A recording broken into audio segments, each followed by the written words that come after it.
truth has no name.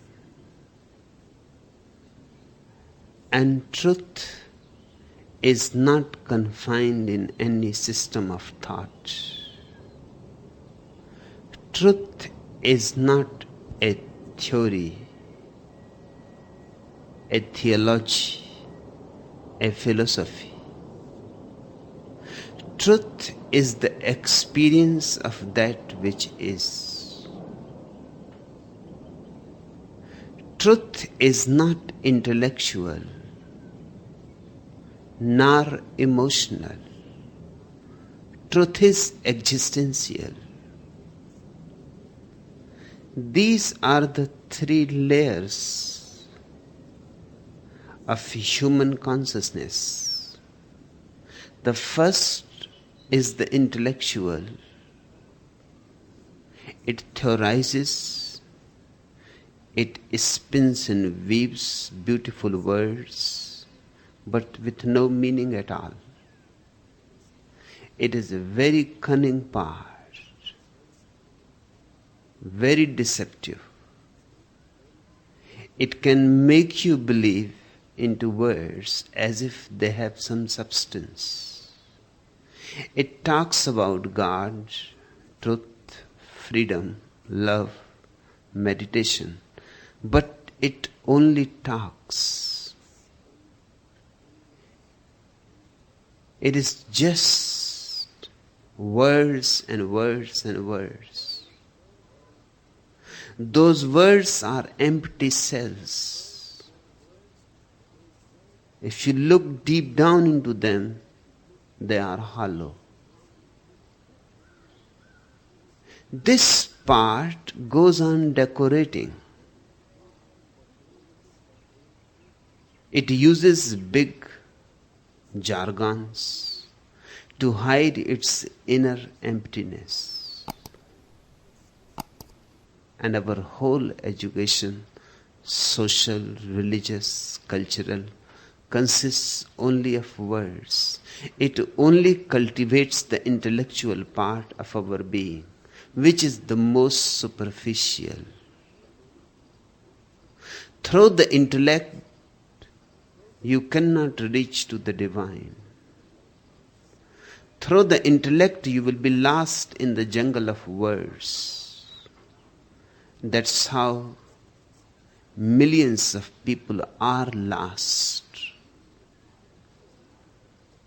Between you and God, the greatest barrier is your so-called intellect. Remember, your intellect is not intelligence. Intelligence is a totally different matter. Intellect is a pseudo coin. It pretends to be intelligence, but it is not. And because you don't know the real, you are easily deceived by the unreal, by the pseudo. Beware of the intellectual layer of your being, which is the most developed. That is the danger. The most superficial is the most cultivated. The most superficial is the most nourished. From the school to the university, the superficial is being nourished, strengthened. And slowly, slowly you get caught up in it. You become entrapped. Then people think about love. They don't feel. They only think.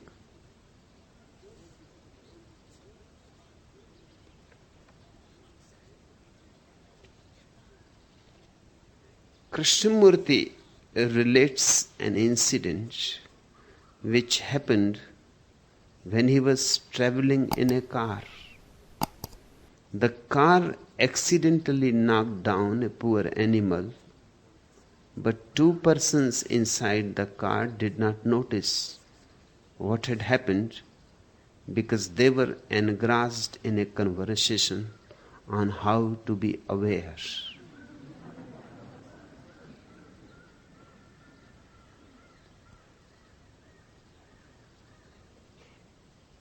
This is the situation of the majority of humanity. God is present everywhere. Wherever you turn, He is. Open your eyes, He is. Close your eyes, and He is. Because nothing else exists. God means isness. Anything that participates in existence is divine. But you don't see. You go on talking about God, discussing. You have become so clever in hair splitting, in logic chopping. You have become so full of rubbish which you call knowledge, because you can repeat like parrots the Vedas, the Quran, the Bible. You have to be aware of this dangerous layer that surrounds you like a hard shell.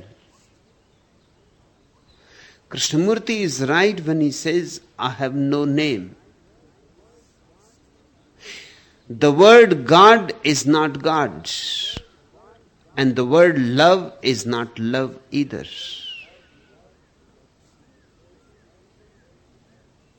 If you become too much engrossed in the word God, you will go on missing God forever. If you become too much intrigued by the word love, then you can go to the library. You can consult all the books, and there are millions written about love by people who don't know anything about love.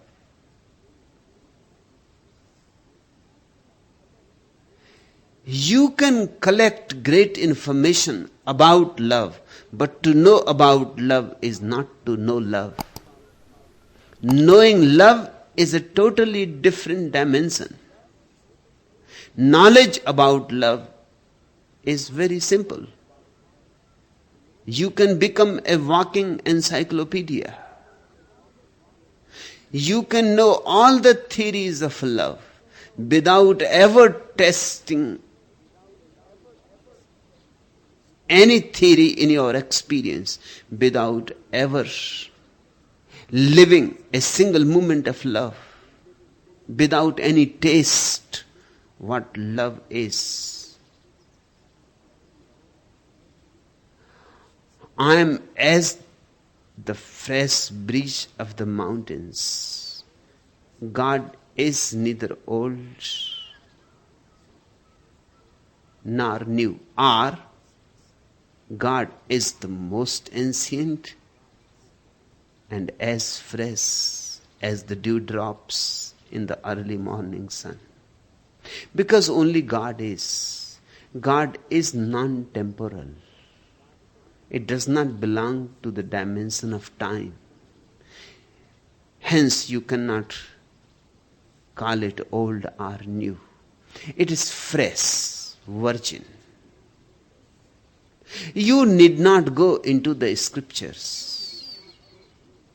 You certainly have to go into the breeze that is passing through the pine trees. You have certainly to go into the fragrance that is being released by the flowers. Now, you have to go into this moment with your total being. You have to relax here now. And all the scriptures will be revealed to you. The Vedas and the Gitas and the Puranas will be sung in your deepest core of being.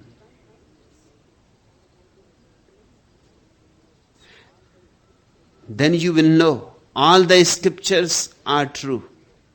But first your own inner scripture has to be known, understood. I have no shelter. I am as the wandering waters. God is life. Hence God is movement.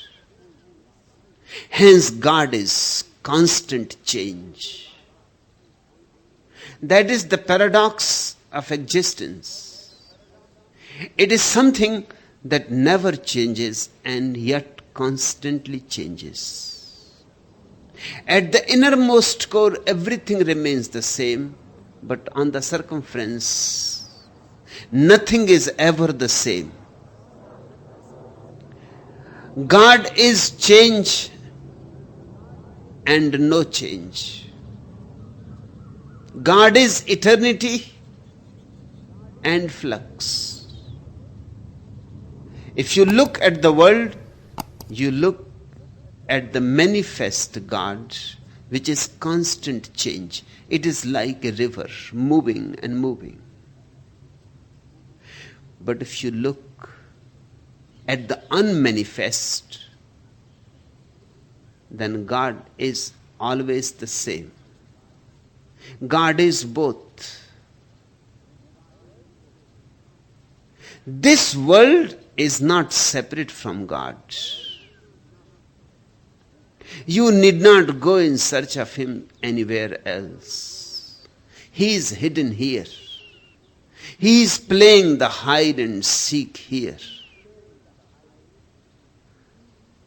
I have no sanctuary like the dark gods, nor am I in the shadow of deep temples.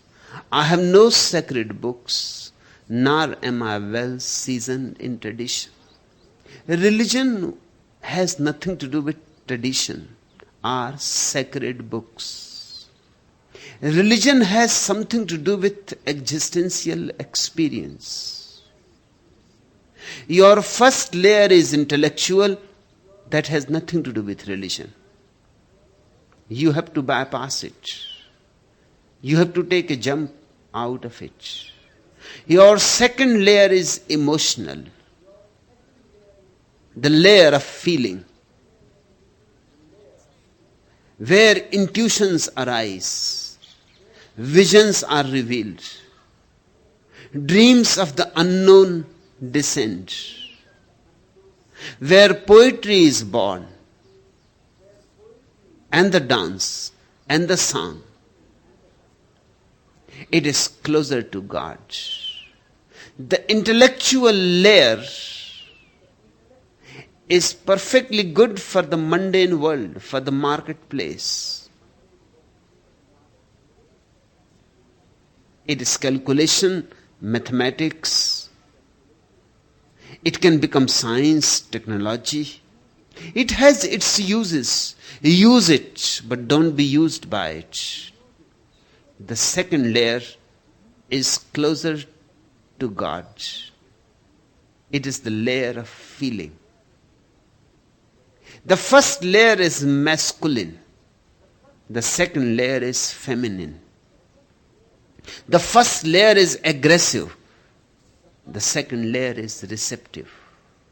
The first layer believes in action. The second layer is a tremendous passivity. It is like a womb. It is an open door. It is a deep welcome. The first goes in search for truth in a very aggressive way. It thinks in terms of conquering.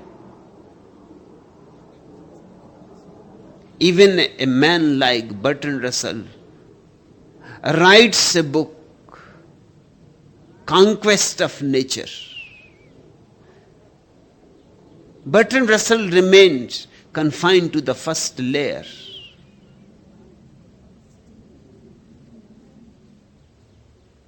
He had the intrinsic capacity to go far deeper into reality, but he remained concerned with words, logic, mathematics.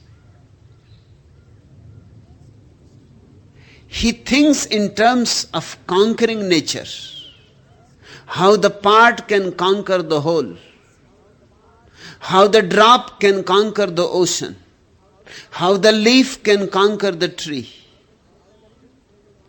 It is utter nonsense.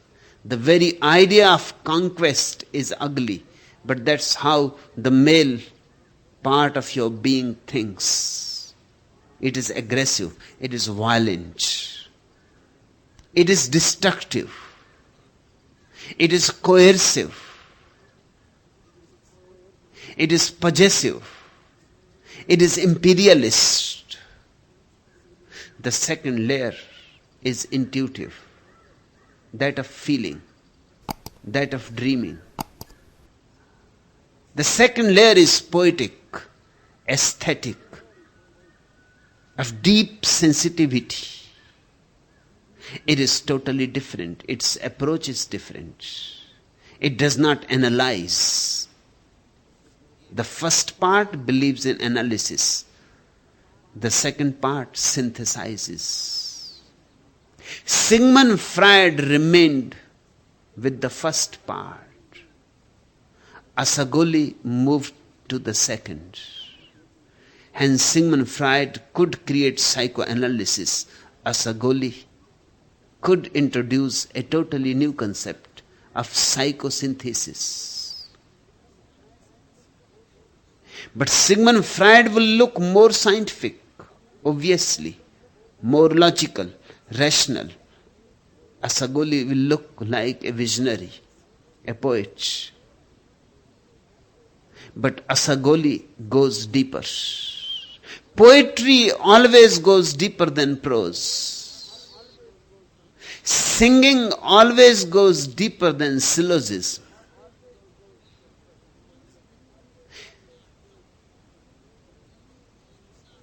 Become aware of the second layer in you. Help it to revive. The society has repressed it. The society does not want it to function. The society is afraid of the second layer. Because the second layer is irrational, uncontrollable, unpredictable. Because the second layer cannot be reduced to mechanical manipulations. The first layer is easily available for the politician, for the peace to dominate.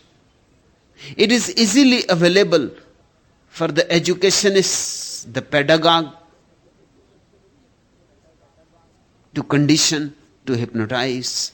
The second is not available. The second is so deep that the hands of the priests and the politicians and the pedagogues cannot reach to it. You will have to help your second layer to become more prominent. The emphasis has to shift from the first to the second. And the second is not the last. The second is only the door. The third is the last. The third layer is that of being. First is intellectual, second is emotional, third is existential.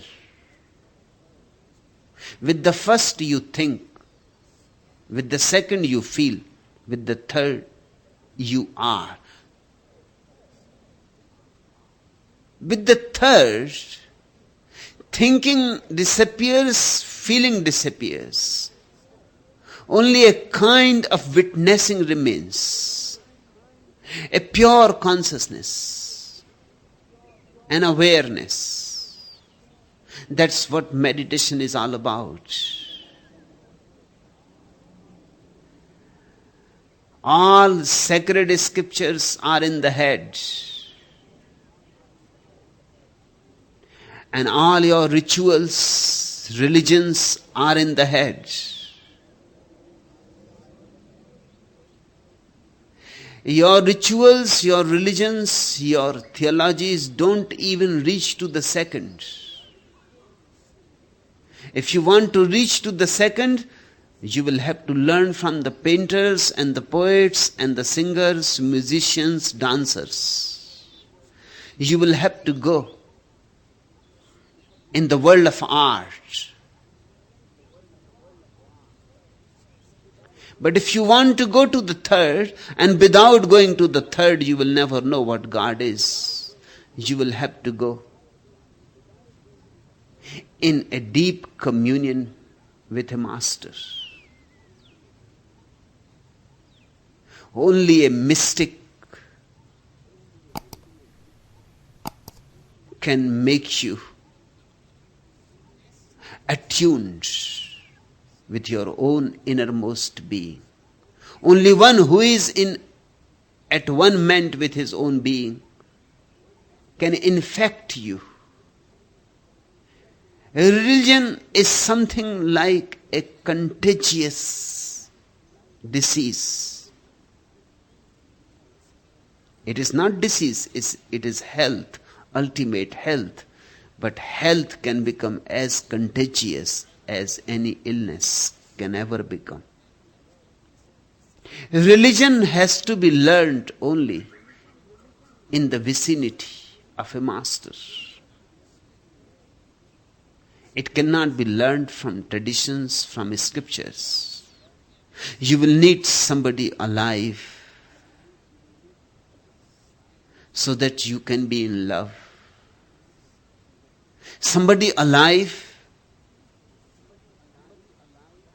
who can, by his presence, trigger a process in your being. It cannot be taught. It can only be caught.